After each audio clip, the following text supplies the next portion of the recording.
Egaa kabajamtoota jaalatamtoota YouTube chaanaalii Gurmuu Tube history of freshman barsiisuudhaaf kunoo waa hunda guuttatee adeemsa fixatee isiniif as beeti jira.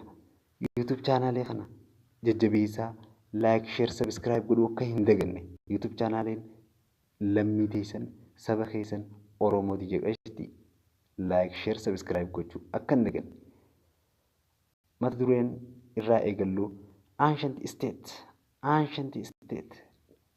Chapter 3 Ancient State North and the Northeast Ancient State under this topic Punti was the earliest state in Ethiopia and the whole.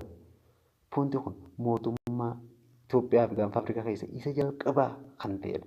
The exact location ancient state of Punti is not known, but according to Egyptian sources, it was located south of Egypt.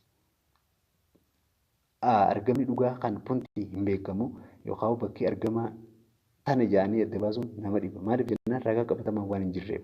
Akka uummanni yookaan ragaan qabatamaan Egyptirraa dhufetti jechuudha. Saarsii Egyptirraa argametti locating south of Egypt akka taate. Ni ragaa bahaa jechuudha. Punti has the economic relationship with Egypt. Economic relationship waan fi jidduu Egyptii fi Punti jirtu jecha akkasitti maddi kana jira argachuu dandeenya jechuudha. There were some trade items that exported from Punti to Egypt, including iron, bronze, cattle, animal for and the medicinal plants. Wantoota kanneen akka Egyptitti export yookaan alergii Egyptiidhaaf gootu Punti tun ragaan ni mirkaneessa jechuudha. In return kan ammoo achirraa as fidetti in return or the import to for Punti's access swords, knives, clothes, bracelet, necklace, beads were imported from Egypt to Punti. Kanneen akka importi isaaniitti kan laalamudha. Thus, their relationship was based in mutual benefit, and both parties held the other in the deep respect. Kana jechuun hariiroon isaanii kun hariiroo fedhii gamlamaanii qabaniin kan wal qabatuu fi akkasumatti both party game lamaanii jechuun kabaja guddaa kan waliif godhanidha. Hayyee kunoo waa'ee Puntii kanarraa jennee jirra.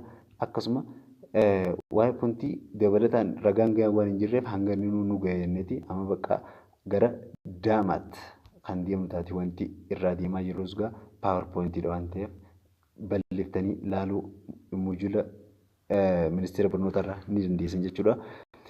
Daamaat is the oldest and pre-Aksumite state next to Punti. Yeah, it is akkas jechuudha. Innis daamaat kuni second pre-Aksumite state keessa yookaan mootummoota Aksumiin duraa keessa isa lammaffaadha. In the region was Damat. It was located a little to the south of Aksum. Yeah.